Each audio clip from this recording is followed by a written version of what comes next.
Quando eu começo a não ter mais significados no meu mundo, eu começo a estranhar, por exemplo, a necessidade atual, imperativa, profunda de ser feliz.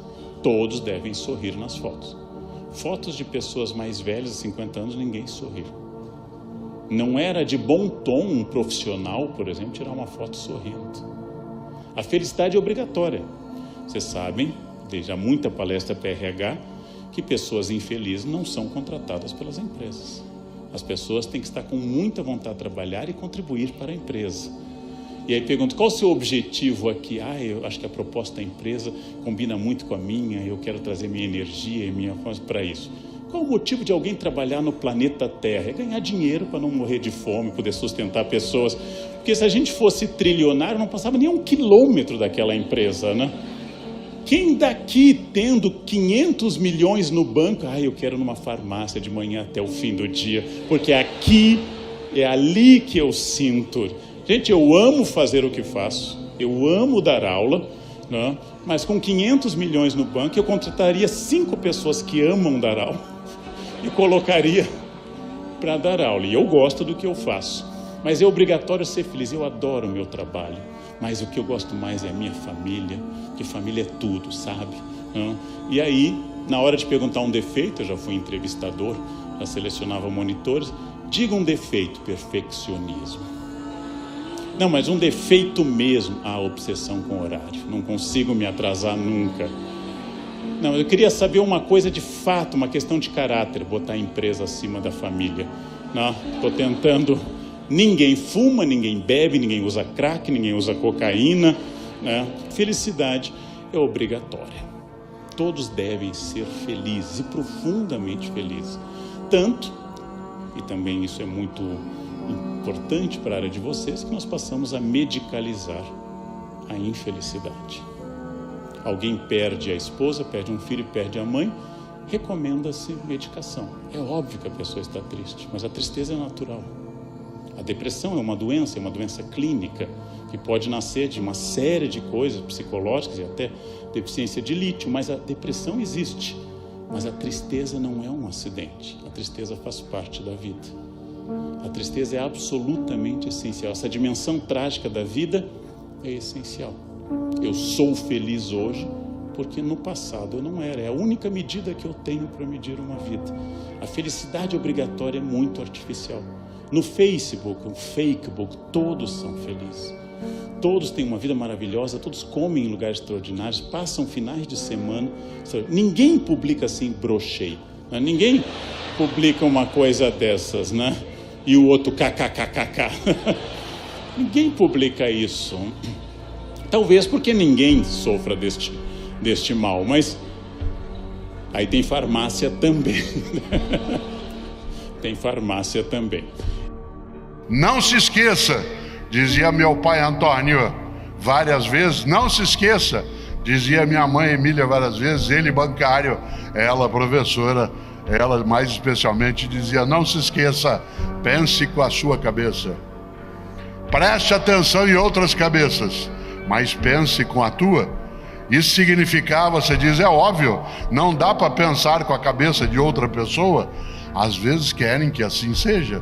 Isto é, que você não tenha autonomia, não tenha liberdade intelectual, que você seja apenas alguém que segue convicções, percepções, ideias que você não aderiu, né, de modo consciente. Isso em qualquer área, na área da filosofia, na área da ciência, na área da arte, na área da religião, é um perigo. Por isso, as várias noções do não se esqueça estão colocadas em algo que nem sempre a escola da vida nos oferece. A escola da vida, o vivendo e aprendendo, é altamente eficaz, mas encontra limite. A escola da vida permite que a gente aprenda coisas com mais relevância, com mais propriedade, mas ela tem alguns limites, entre eles o fato de que é mais lento o aprendizado na escola da vida. E eu nunca me esqueço de uma situação relatada um dia por um dos nossos maiores antropólogos no Brasil, que foi né? Vilas Boas. A família Vilas Boas, que tantas vezes dentro do nosso país atuou com comunidades, populações indígenas.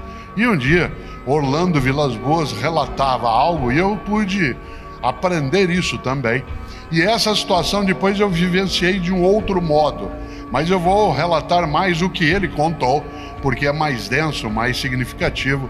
Disse ele que logo no início das atividades que ele teve no Parque Xingu, ele estava um dia, numa tarde meio modorrenta, meio com um sol inclemente, daqueles que Rio Preto tem de vez em quando, estava ali sentado e ao lado tinha uma mãe indígena com uma criança pequenininha. E essa mãe estava fazendo uns vasinhos de barro. Ela estava pegando barro, argila e moldando algum vasinho. E a criança de 4, 5 anos brincava em volta.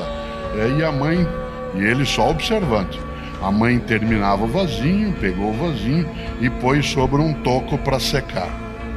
Assim que começou a secar, a criança foi lá, pegou o vasinho e tá no chão, espatifou. O que a mãe fez com a sabedoria indígena? Começou a fazer outro vasinho. E foi fazendo, passou mais 20 minutos moldando aquilo e colocou sobre o toco de árvore para secar. A criança foi lá, pegou e pá! E eu naquela hora já estava nervoso de ouvir a história. Ele, Orlando Vilas Boas, contava que ele se mexia, imaginando o que ela iria fazer. Ele nada fez, nem deveria. Ela fez o terceiro vaso e a criança espatifou o terceiro vaso. No quarto que ela começou a fazer, ele não aguentou. Foi lá e falou: você não vai fazer nada? Ela falou: nada o quê? Falei: mas você está fazendo vasinho de barro, você põe para secar e tua criança quebra. Ela diz: mas uma hora ele para de quebrar. E de fato, quando ela fez o quinto vaso, ele não quebrou mais. Olha que interessante, olha que coisa gostosa, olha que coisa encantadora, olha que coisa perigosa. Por quê? Porque a depender do lugar que você está, a comunidade que você vive, o tempo de mudança das coisas, algo que vá tão devagar como o ensinamento é possível. Mas quando você precisa turbinar a aprendizagem, quando você precisa acelerar as capacidades de algo fazer ou entender, não dá para aguardar. Eu preciso, inclusive, evitar equívocos, porque um método de aprendizado apenas pela escola da vida, embora ele seja mais introjetável e, portanto, mais absorvível, ele tem um risco, ele é mais lento, não é organizável, isto é, você não controla as estruturas de resultado e pode ser perigoso. Você não pode imaginar que alguém vai aprender a nadar apenas porque é jogado dentro d'água. Uma outra pessoa até aprendeu fazendo isso, mas alguns não mais. Aliás, nem aqui estão para relatar. A história com a mãe indígena, que é magnífica, mostra como é que naquela comunidade, daquele modo. Mas ela não vale sempre. Em todo caso, eu sei de uma coisa: se o futuro é incerto e imprevisível e impossível de ser controlado, existe ao nosso alcance uma chave. Essa chave é o preparo. Eu não sei onde estaremos em 2028, mas quem falar melhor inglês estará melhor do que os outros. Eu não sei onde estaremos em 20 anos, mas quem conseguir preservar sua saúde hoje, livrar-se de vícios, manter um corpo funcional, estará melhor do que aqueles que estiverem presos de vícios. Então, entre outras coisas, ao entrar na faculdade, eu tomei decisões sem prever o futuro, mas que nasciam da minha formação, como, por exemplo, me afastar de drogas no curso de Humanas História na USP, o que me isolou profundamente, gente. Não gostar de maconha me tornou um ser dedicado estranhamente aos livros e ao estudo. Numa entrevista do Jô, eu contei a ele como aconteceu dos meus alunos na Unicamp durante um curso de Shakespeare que eu dei, estarem entusiasmados porque descobriu-se no cachimbo de William Shakespeare restos de cannabis.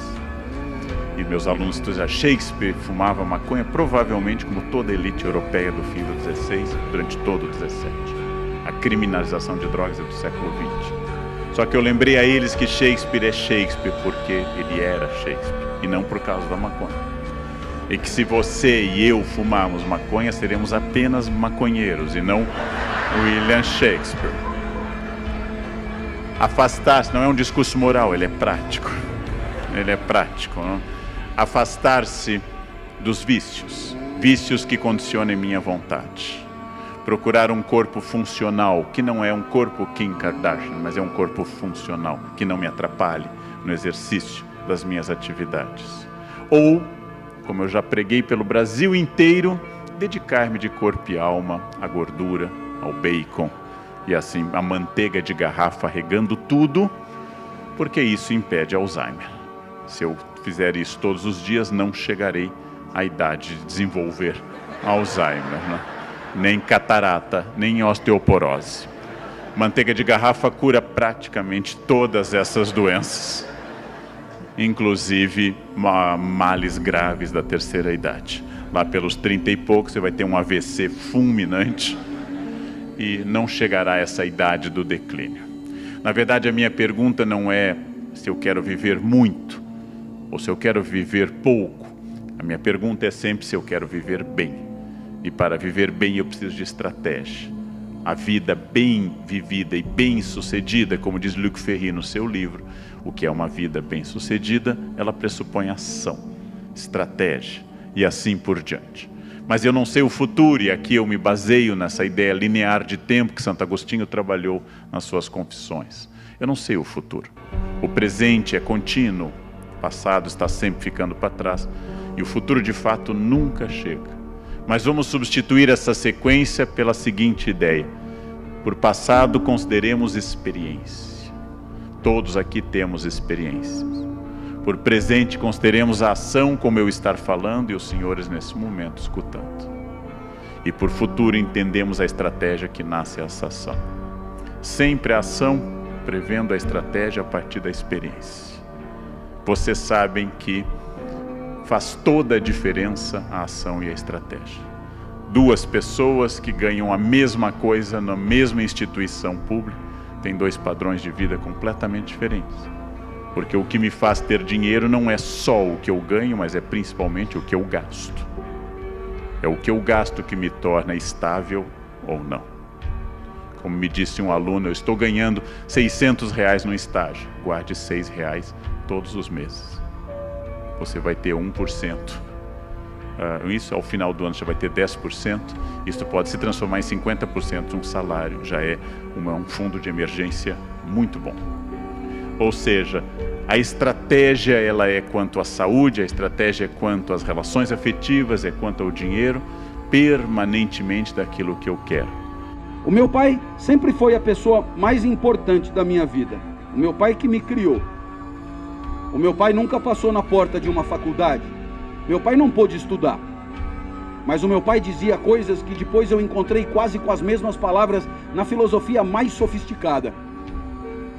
Você certamente já ouviu falar de um pensador que eu ensino muito na universidade, chamado Nietzsche.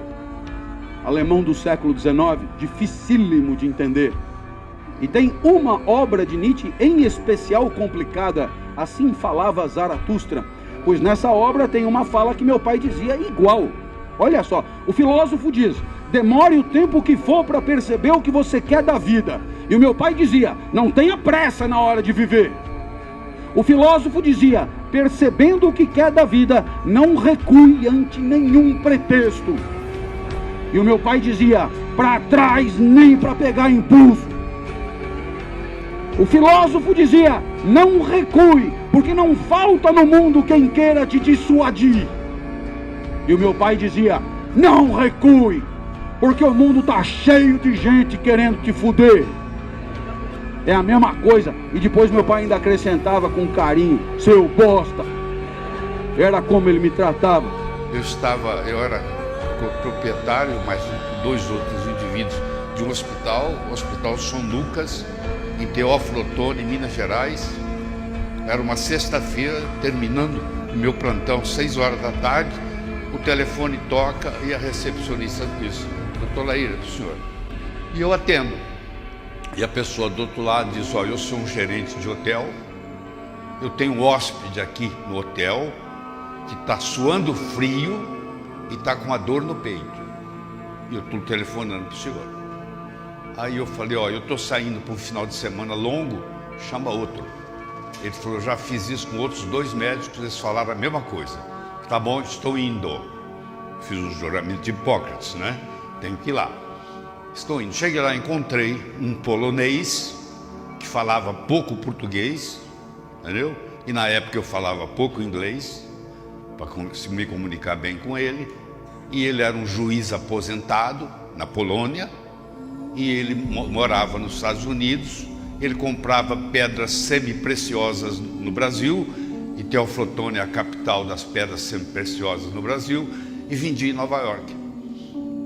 E eu comecei a conversar com ele, fiz um eletrocardiograma, que eu tinha trazido o meu eletrocardiógrafo, e ele estava infartado, estava num infarto agudo do miocárdio. Colocamos ele na ambulância, levamos ele para o hospital.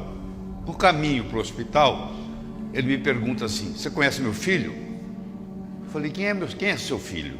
Ele falou: meu filho se chama Peter Marocco. Já ouviu falar? Eu falei: claro que já ouvi falar. Eu sei que seu filho é de Harvard, eu sei que seu filho é muito bem sucedido, eu já li muitos trabalhos do seu filho, inclusive acabei de terminar no Rio de Janeiro um curso de mestrado em cardiologia e estudei os livros do seu filho. Ele disse: pois é, eu sou pai do Peter Marocco. 48 horas depois, eu estou atendendo no consultório, a recepcionista bate na porta. Estou lá aí: estão chamando o senhor com urgência no hospital. Eu falei: alguém passando mal? Ele falou: não, o filho do Dr. Marocco chegou. Aí eu acabei o paciente, fui para o hospital, lá tinha um corredor grande, e eu olho, e ele está andando no corredor com o prontuário do pai na mão. Quando eu entro lá no hospital, entro no corredor, ele vem na minha direção e fala assim, primeira coisa que ele falou para mim: onde é que você aprendeu isso? Em português. Onde que você aprendeu isso? Em português. Eu falei: isso é dos seus livros, do seu trabalho. Ele era casado com uma brasileira e eles falavam português. Tinha 3 filhos e eles falavam português em casa. Uma brasileira aqui de Americana, São Paulo. E eles falavam português em casa. Aí começamos a conversar, etc e tal. O pai dele piorou, ficou lá 15 dias internados. Na véspera do pai ir embora, eu era presidente do centro de estudos, nós éramos 21 médicos trabalhando, 3 proprietários, mas somos 21. Eu era o único cardiologista do grupo, e eu ia falar naquele dia em arritmias na fase aguda do infarto do miocárdio. E de repente, quando eu entro na sala, o Peter Marocco está sentado na primeira fileira. E aí eu tive a seguinte ideia: eu não posso falar no nível das pessoas, dos médicos, porque um era cirurgião, o outro era dermatologista, cada um, mas eu tenho que falar no nível dele. Aí eu pedi desculpa aos meus colegas, falei: se vocês me permitirem, eu vou dar aula no nível do Peter Marocco, que está aqui nos prestigiando, de Harvard, chefe de pesquisa cardiovascular de Harvard. O pessoal vai em frente e tal. Aí eu dei aula no nível dele. Quando eu terminei a aula, ele me chamou e falou assim: você quer ir para Harvard? Eu te levo. Você tem o seu diploma já validado nos Estados Unidos? Não tem? Eu falei: tenho. Vocês viram ontem. Então, eu te levo, você quer ir? Eu falei: não quero ir. Eu tenho o meu próprio hospital, eu tenho uma clientela muito grande, eu só trabalho com particular, a pessoa para consultar comigo precisa ficar 2 meses na fila, está tudo muito bem. Eu falei: o dia que você quiser. E ele vai embora.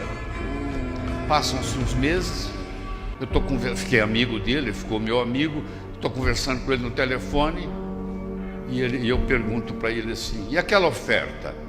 Ele falou: continua de pé, você quer fazer? Eu falei: quero. Convenci os meus sócios que eu ia passar um ano nos Estados Unidos. Arrumei um cardiologista para colocar no meu lugar, que era o único cardiologista do grupo, e fui para lá para passar um ano. Passei 17. Então, aí, claro que eles exigiram que eu vendesse a minha parte do hospital, quando eles viram que eu não estava voltando. Então, você vê o seguinte, olha a oportunidade, como é que foi. A oportunidade apareceu assim, ó, um indivíduo infartou e eu fui lá, os dois falaram não e eu fui lá. Então, por trás daquele problema, tem alguma coisa esperando. Se você não gosta de resolver problemas, você não vai encontrar oportunidades na vida. Excelência é quando você ultrapassa, quando você vai além. Excel em latim significa aquilo que ultrapassa. Uma pessoa excelente, o que é? Uma pessoa excelente é aquela que vai além do óbvio. Uma pessoa excelente é aquela que faz mais do que a obrigação. Cuidado, fazer mais do que a obrigação não é trabalhar sem salário, trabalhar sem recurso. Trabalhar fazendo mais do que a obrigação é ter a obrigação como ponto de partida e não como ponto de chegada. Uma pessoa excelente é aquela que parte da obrigação e não chega na obrigação. A obrigação é da onde você segue no começo e não ao local onde alcança ao final. Você conhece gente excelente, você conhece professor excelente, você conhece família excelente, você conhece médico ou médico excelente, conhece garçom excelente. Qual garçom que você gosta? Agora que a gente está podendo voltar aos poucos em alguns lugares, qual garçom? Que aliás, né, Benjamin, é uma palavra francesa, né, para nós, garçom. Olha que coisa boa. Para nós, o que é um garçom que a gente aprecia? É aquele que faz mais do que a obrigação. Qual é a obrigação do garçom? Anotar teu pedido, indicar um lugar, trazer as coisas no final. Anota.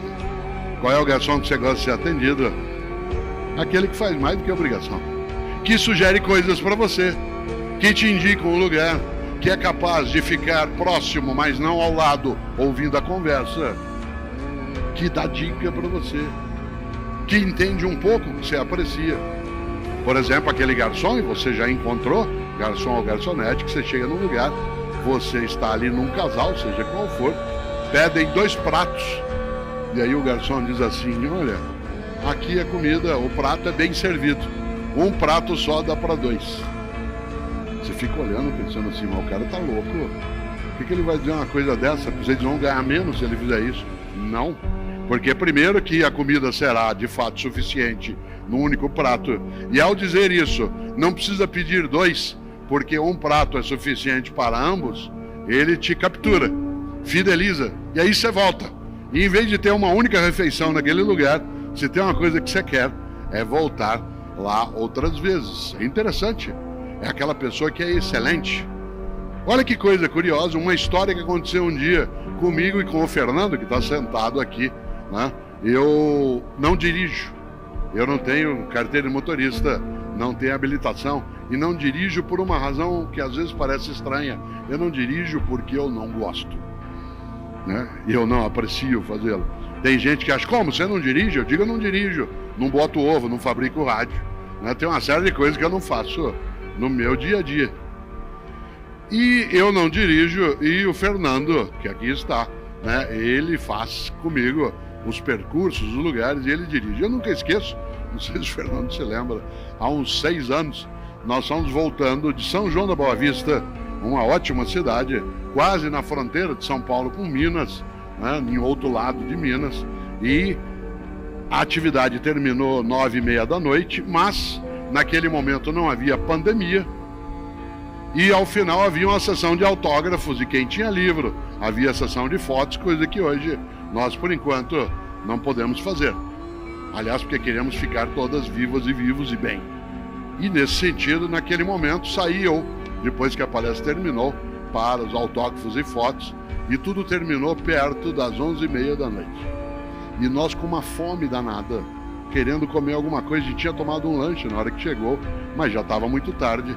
Saímos de São João da Boa Vista, pegamos a estrada, a SP, né, 340, que é uma ótima estrada, que sai em Campinas e depois para pegar a Bandeirantes, e nada aberto na estrada. Todos os postos já fechados no horário que a gente passou, conseguimos entrar na Bandeirantes, na estrada, na rodovia Bandeirantes. Era 1 e pouco da manhã, tudo fechado. De repente, a gente está vindo e vê a luz acesa num posto de gasolina. O Fernando entrou, a gente babado de fome, já era 1 e tanto da manhã. E eu rapidamente fui até o balcão, ali havia uma estufa. E nessa estufa, 2 bolinhos. E eu disse ao garçom, por favor, o senhor nos dá esse bolinho?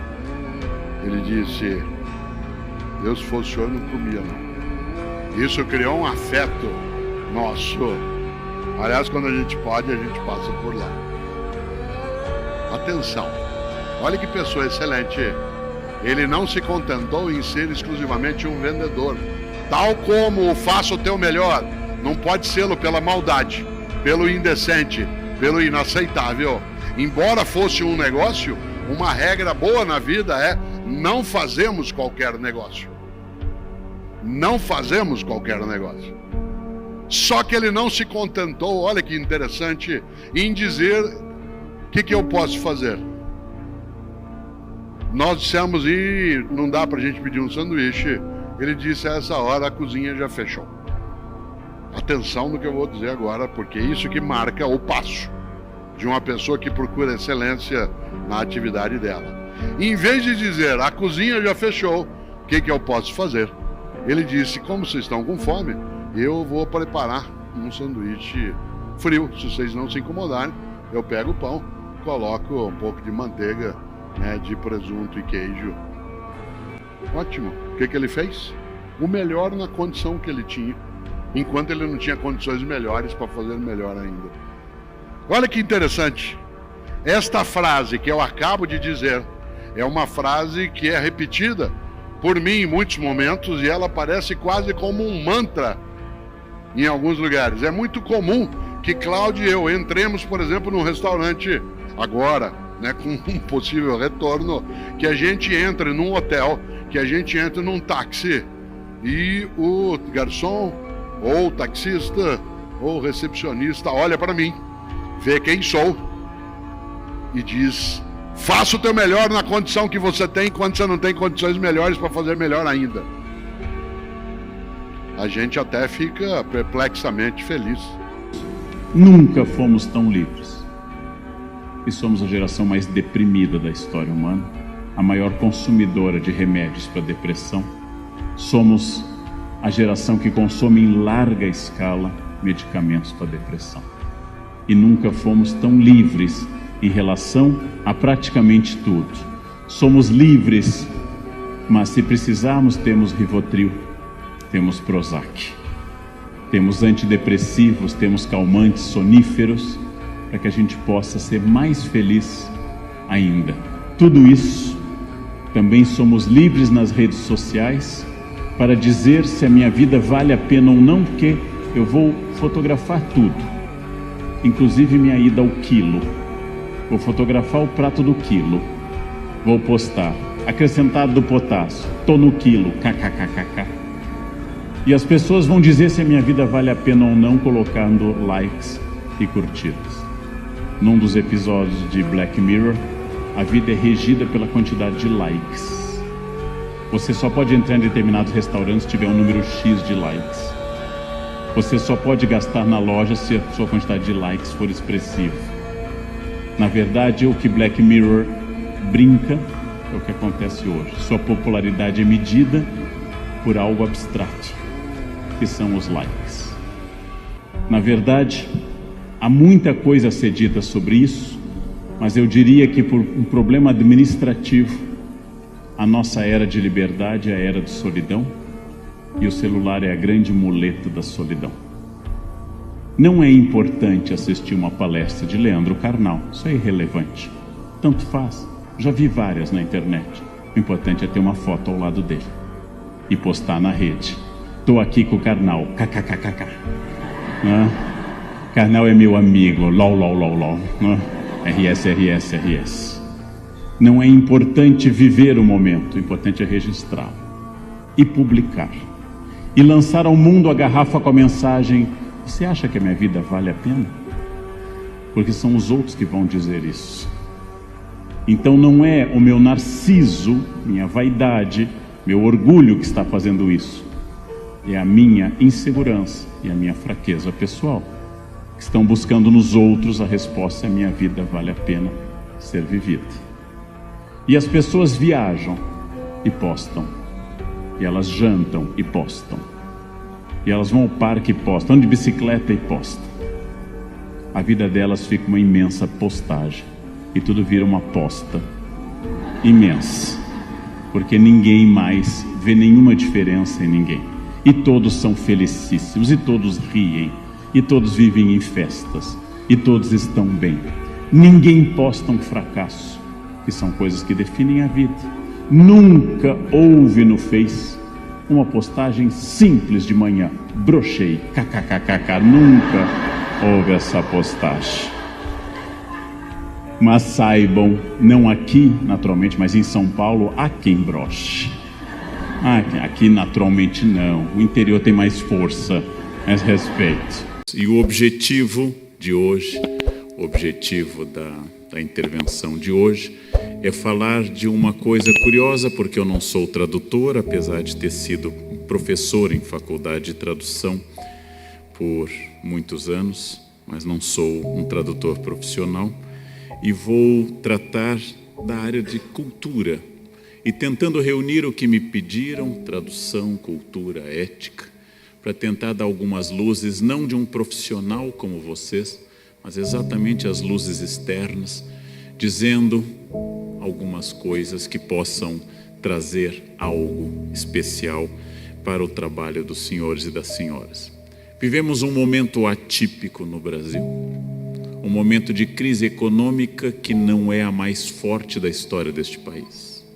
Já tivemos inflações notavelmente maiores, mas nunca tivemos um tal grau de desilusão política e um tal grau de falta de crença na ética da coisa pública. Nunca antes na história desse país nós tivemos tantas dificuldades em pensar a coisa pública. Esse é um momento complicado. Essa é a cena que eu vi ontem. Esta é a cena de prédios que são patrimônio histórico da humanidade, pegando fogo por culpa ainda indeterminada, ao mesmo momento em que as pessoas começaram a perder a crença no diálogo dos dois lados, perder a crença no diálogo, o que é sempre problemático. Para um historiador, os riscos da perda da crença no diálogo são gravíssimos.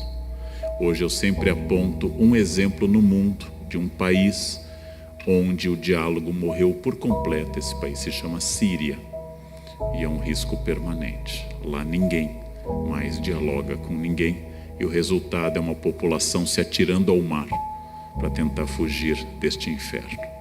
Bem, vivemos um momento de certa instabilidade política, e um momento de crise é um momento que separa os amadores de profissionais. Todos podem dirigir numa estrada fácil e asfaltada, poucos podem dirigir numa estrada difícil. Chegou o momento exatamente de pensar o nosso pessimismo. Nós, brasileiros, normalmente éramos muito otimistas, talvez até um pouco bobinhos, comparado com países europeus. Sorríamos por qualquer coisa. Estamos num momento atípico de pessimismo. Apesar de fazermos muitas piadas em WhatsApp, nós temos um momento atípico de pessimismo. E agora eu vou testar a idade das senhoras e dos senhores. Não precisam se identificar. As pessoas que lembram dessa personagem, a hiena, as pessoas que lembram do mote dessa personagem, do moto, ó vida, ó céus, ó azar, sabem que essa hiena é, ironicamente, já que as hienas a gente diz que elas riem sem parar, era uma hiena depressiva, melancólica. E sabem que os pessimistas quase sempre têm razão. Os pessimistas profetizam coisas que acontecem. E nesse desenho em particular, essa hiena pessimista profetizava que as coisas dariam errado e geralmente elas davam errado. Logo, é importante para o planejamento da vida pessoal e profissional ter um pessimista na equipe, porque ele vai lembrar dos riscos do excesso de esperança. Ele vai lembrar que se vocês pretendem traduzir para o português uma poesia épica de 10 volumes, talvez a tarefa seja excessiva. O pessimista, que geralmente está no departamento financeiro das escolas, é aquele que é preso à planilha Excel e jamais vai pensar muito fora deste quadrado. Então, é importante que vocês tenham um pessimista na equipe, mas no máximo um, que é o que uma família e uma empresa toleram de pessimismo. No máximo, um pessimista. Para planejar a vida, vocês precisam de um pessimista. Mas eu vou fazer uma crítica ao pessimismo. A crítica está na imagem seguinte. Vemos aqui a hiena provavelmente anunciando: o continente está distante, a insolação é certa, há tubarões, a vela é ridícula e este remo vai nos fazer andar em círculos. Em tudo isso ele tem razão. Mas vejam, ó senhoras e ó senhores, ele não está fazendo, agora, vamos ver como vão traduzir isso, ele não está fazendo sêmen algum. Para dizer uma coisa elegante para essa plateia. Não sei como se traduz isso, desculpe. Bem, não está fazendo nada. Quem está fazendo é o leão, que era otimista. Há riscos, há problemas, mas ele está trabalhando. Para trabalhar, para vencer, para crescer, eu preciso ser otimista, obsessivamente otimista. Nenhum de nós aqui, aqueles que são, teríamos casado se fôssemos pessimistas. As estatísticas contrariam os nossos desejos e sentimentos. Casamento é um submarino, pode flutuar, mas seu destino é afundar. Ele foi feito para isso. Bem, logo, se eu casei é porque eu superei as estatísticas e a dinâmica interna do casamento. E se eu tive filhos, é porque esse meu otimismo é doentio. Não há pior investimento no planeta Terra do que filhos. Caríssimos, demandam atenção constante, retribuem pouco ou nada. Em algum momento dizem: eu te odeio. E ao final nos colocam num asilo. Isso é. E mesmo assim, se não fosse o otimismo doentio de nossos pais, não estaríamos aqui. Nós existimos porque pessoas se amaram e acreditaram. Só otimistas trabalham. Só otimistas levam projetos adiante. Só otimistas são capazes de sair à rua e dia após dia tentarem novamente refazer as fraturas de uma nação dilacerada. O enfrentamento dos problemas da lei, como lembra o Hamlet no seu monólogo, a lentidão do mundo, a violência e todas as outras questões para que a vida continue. A incerteza que nos marca nesse momento é enorme. Eu não posso dizer nada sobre o futuro, porém farei uma possibilidade, de forma metafórica. Apesar de imprevisível, o futuro tem uma chave na mão. Essa chave se chama preparo. Eu não sei o que ocorrerá na área de tradução e interpretação nos próximos 10 anos. Ninguém sabe. Porém, os mais bem preparados estarão melhores. Eu não comecei minha carreira, minha primeira graduação muito cedo, pensando, vou estudar porque um dia serei convidado para falar a vocês. Estar aqui não foi um plano quando eu tinha 16 anos, mas eu estou aqui porque estudei. Estou aqui porque fui depois para uma graduação e uma pós-graduação. Estou aqui porque enfrentei cursos, estágios e vida no exterior e eu não sabia onde, nem aonde. Mas eu sabia que quanto mais bem preparado eu estivesse, eu estaria melhor. A crise veio para todos. Alguns melhoraram, outros permaneceram no mesmo ponto e outros fracassaram. A diferença está no preparo. Admiro muitíssimo a cultura judaica e digo isso a todos meus amigos judeus. Uma cultura que determina que um homem é adulto quando lê para a comunidade seu bar mitzvah. Um homem é adulto quando é alfabetizado. Não é à toa que foi o primeiro povo a superar o analfabetismo na história. Uma cultura que considera que há povos e governos preconceituosos, em algum momento algum governo ensandecido pode expulsá-los e eles vão para outro país, sem nada além do preparo mental. E em pouco tempo aquela comunidade floresce de novo, porque o que você tiver no cérebro é seu para sempre. E é seu sempre. O que você tiver no banco ou no cartório é seu por algum tempo. Preparo é tudo, cérebro é tudo, intelecto é tudo.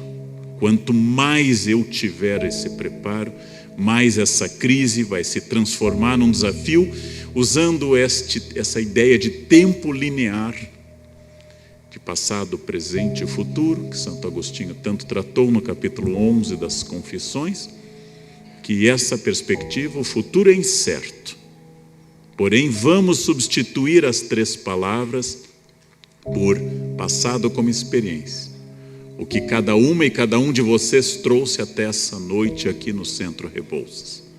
Presente a ação de estar essa noite aqui, dialogando comigo mesmo que só eu esteja falando. Mas há um diálogo. Há um diálogo que cada um e cada uma está recebendo, concordando, discordando das coisas que eu digo. E por fim, o que for decidido a partir desse encontro e de tudo que for tratado aqui, vai se constituir em estratégia, ou seja, uma preparação para o futuro. Nesse momento está sendo gestado o amanhã.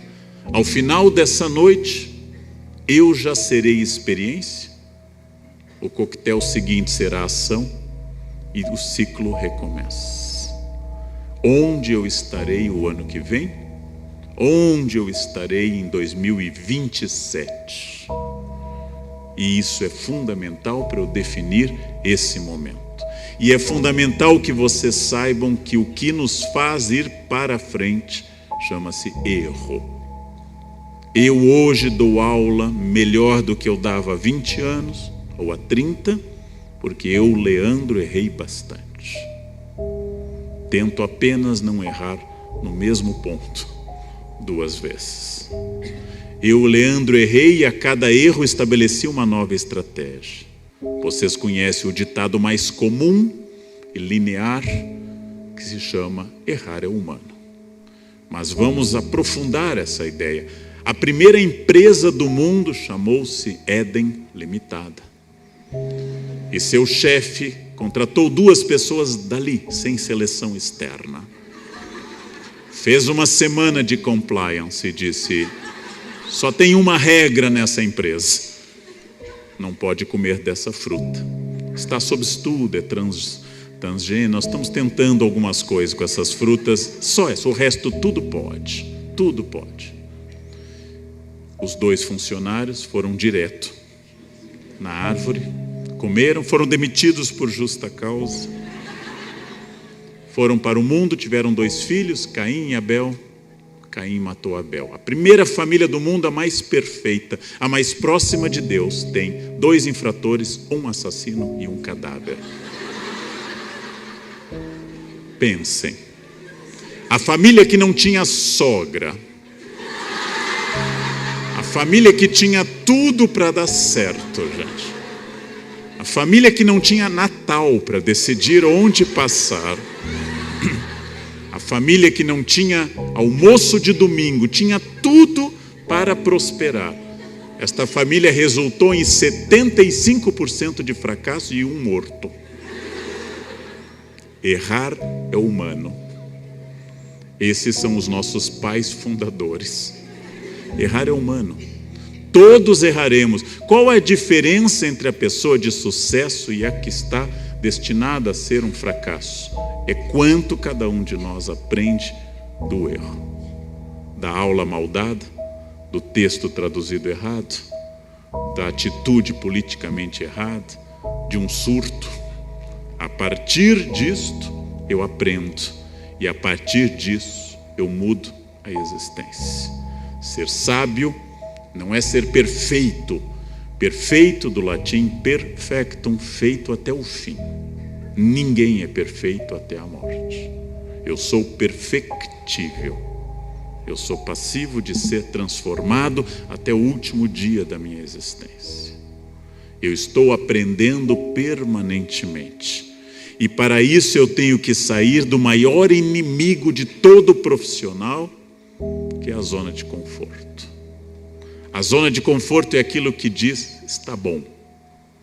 A zona de conforto me passa a ideia errada de que não precisa mais. Ela vai aumentando com o tempo. Até eu diria que nós homens, como gênero agora especificamente, somos mais inclinados à zona de conforto do que as mulheres. Com uma televisão, com um sofá, com comida e com controle remoto, estamos perfeitamente satisfeitos. Completamos bodas de ouro se essas condições estiverem dadas. As mulheres mais exigentes querem conversa, afeto e até dança. Os homens estão satisfeitos com comida e televisão. São, do ponto de vista da escala biológica, seres menos, porque se satisfazem com menos. Os casamentos fracassam inicialmente porque são bons. Porque quando você casa, você se esforça, você tenta, você cuida de tudo, da higiene pessoal à roupa de baixo. Você evita grosserias, declara seu amor. Com o tempo vai ficando bom e você vai se acostumando na zona de conforto. Então a roupa de baixo vai sendo substituída por roupas menos exigentes. Aquela lingerie que as mulheres usavam, maravilhosa, de sedas e rendas, vai substituída pela calcinha bege de algodão, lavada no box dezenas de vezes, à vista do usuário, e lá de pendurada. Os homens vão usando abrigo, é um sinal vermelho, e quando saem de casa já de abrigo, é um sinal claro que há algo muito errado acontecendo. Finalmente, passamos a beijar a esposa na testa, sinal de que o erotismo começou a declinar.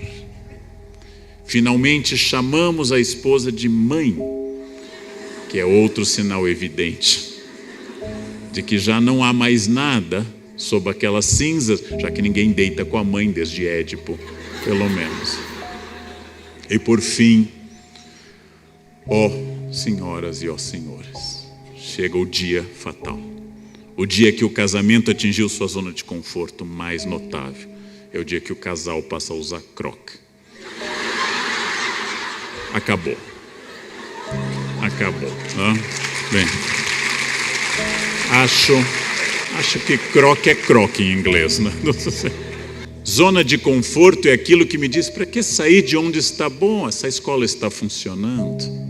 Eu tenho feito regularmente textos, a editora gosta de mim, o que eu sei de inglês ou de outra língua já está suficiente. Para que sair dessa zona?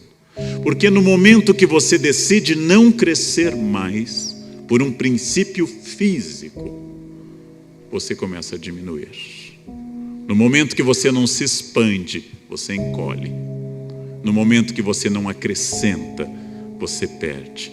No momento que você diz basta, a ladeira se abre à sua frente.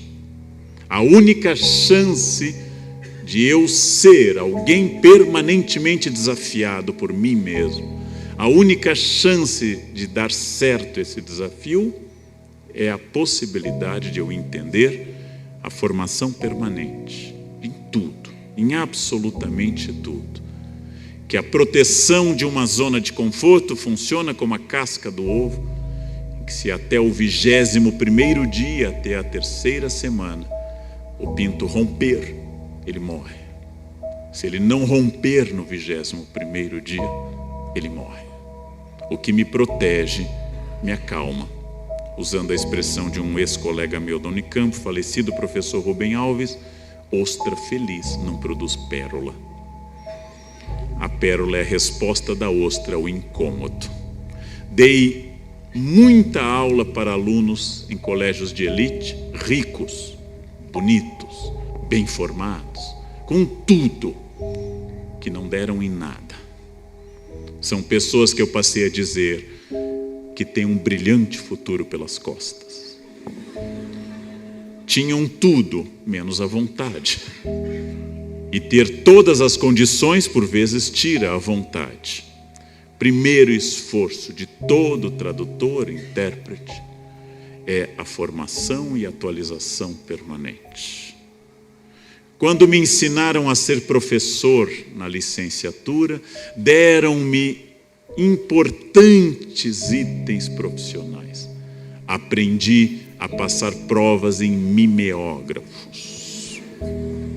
Aprendi a usar retroprojetor. Aprendi a usar aparelhos que hoje não têm a menor existência. Hoje sou desafiado pela distinção entre um cabo HDMI ou USB. Como eu tenho mais de 50, é sempre uma dúvida diante dos cabos.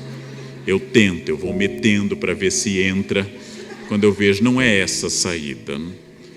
Eu tenho que me atualizar em todos os campos.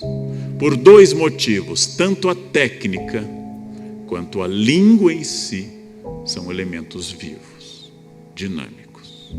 Passou-se o tempo em que bastava ou era suficiente que eu fizesse um curso e entrasse no mercado profissional. A geração do meu pai, formado em Direito na década de 50, em Porto Alegre, na Universidade Federal, quando meu pai fechou o escritório, 52 anos depois, ele nunca fez um outro curso além daquele. Isto não existe mais. Isso passou. Não é possível mais, porque língua pertence ao universo da cultura, e cultura é, por natureza, mutante. Cultura se transforma permanentemente, e quando eu tenho que colocar em contato 2 culturas através da ponte de 2 línguas, a língua de partida, a língua 1 e a língua de chegada, eu vou ter que colocar em contato 2 culturas, a minha ou a que eu estou traduzindo e a do outro. Eu vou dar um pequeno exemplo na área que eu mais trabalho, que é o Renascimento, e especialmente a obra do grande William Shakespeare. Quando Hamlet está fingindo loucura como parte da sua estratégia, o rei Cláudio, seu tio e padrasto, envia o cortesão Polônio para que indague de Hamlet algumas coisas e saiba sobre a loucura de Hamlet, já que, como diz Cláudio, a loucura dos grandes deve ser vigiada. Polônio, astuto, membro da corte, homem que se veste com apuro e que tenta empurrar para Hamlet sua filha como parte da sua estratégia política, vê que Hamlet lê, pergunta a ele: o que você lê, meu senhor? Ele diz: palavras, palavras, palavras. Mas eu quero me deter nesse trecho. Quando Polônio pergunta se ele o conhece, e Hamlet usa a expressão: claro, eu o conheço. o senhor é um fishmonger, o senhor é um peixeiro. Veja, aqui começam os nossos problemas.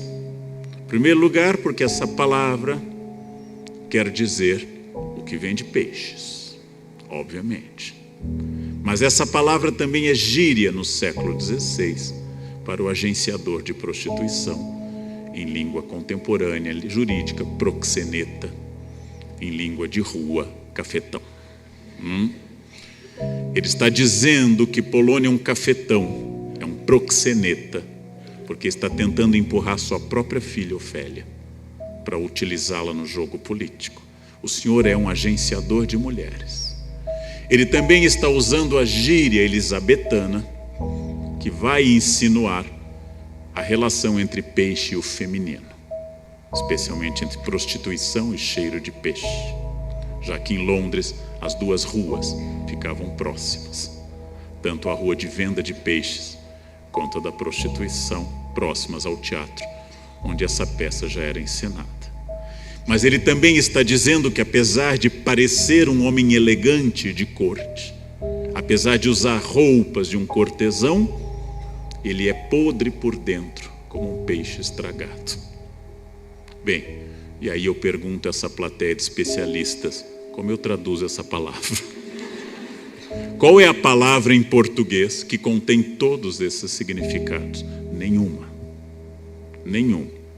Quando eu estou fazendo, como pede meu ex-professor Bloom, quando eu estou fazendo uma tradução literária, eu posso fazer uma nota. Nota do tradutor, 10 páginas de reflexão. Mas Shakespeare é teatro. Ainda que Bloom ache que Shakespeare deva ser lido e não interpretado, Shakespeare é teatro, significando que eu tenho que achar uma palavra. E a escolha é sempre limitada. Porque um ouvinte do século XVI tinha tudo isso em mente no seu teatro. Um ouvinte do século XX, mesmo nativo na língua inglesa, não tem mais isso. Eu assisti no Festival de Avignon, que eu frequento, sobre Shakespeare traduzido para o inglês. Eu nunca tinha ouvido Shakespeare traduzido para o inglês, ou seja, traduzido para a língua da rua, traduzido para as pessoas comuns, desde as questões simples sobre a mudança entre o você e o vós, entre o século XVI e o nosso, até as próprias palavras. Então, todas as questões envolvidas em tradução envolvem escolhas complexas, escolhas difíceis, e para tomá-las de forma adequada e apurada, eu preciso necessariamente ter formação cultural. Tudo que eu refleti aqui implica formação cultural. Ora, entre línguas? Não. Eu vou dar exemplos brasileiros. Em 1945, derrubado o ditador Getúlio Vargas, concorrem à eleição presidencial vários candidatos, mas vamos nos fixar ao candidato da oposição, Eduardo Gomes. O brigadeiro Eduardo Gomes faz campanhas. O brigadeiro Eduardo Gomes faz um último discurso no Rio de Janeiro, numa eleição que parecia favorecê-lo contra o austero general Marechal Eurico Gaspar Dutra. E ele faz um discurso e diz que não queria o voto dessa malta de desocupados que apoiava Getúlio Vargas. Naquela época, essa palavra se usava em discursos, hoje não se usa. As pessoas foram ao dicionário procurar e um seu inimigo político viu que malta é coletivo em português de ladrões, de gente sem trabalho, mas também é coletivo de operários. E botaram nos jornais que o candidato Eduardo Gomes não queria o voto dos pobres. Foi uma tradução de má fé, foi uma tradução política. E os jornais incorporaram a ideia, não quer o nosso voto? Eduardo Gomes perdeu a eleição para Dutra. Dentro de uma mesma língua temos níveis e degraus de compreensão. Vamos dar um exemplo contemporâneo. Vamos para o debate Dilma-Aécio. Em determinado momento, Aécio disse em resposta a uma frase de Dilma: não seja leviana. A palavra leviano quer dizer uma afirmação sem base, uma afirmação sem fundamento. Mas no Nordeste é palavra usual para prostituta, mulher de vida fácil, usando uma expressão que não vai ter tradução, mulher suadeira no interior do Nordeste. Pronto. Tanto o staff do partido situacionista como outras pessoas disseram: Aécio acusou e maltratou as mulheres. Aécio é contrário às mulheres. Disse que as mulheres são prostitutas. E foi essa a versão que se espalhou. Nos dois casos que eu utilizei em política são casos de tradução intralingual de má fé. De má fé. Mas nem sempre é assim.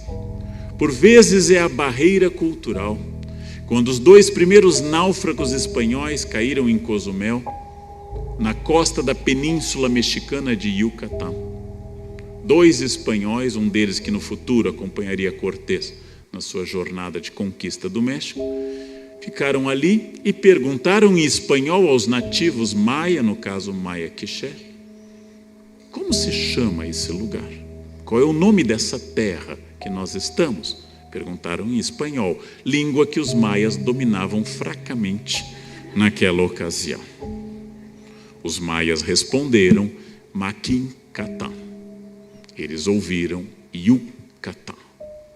Maquincatán em maia quer dizer eu não entendi. Eu não compreendi o que você está dizendo. Óbvio.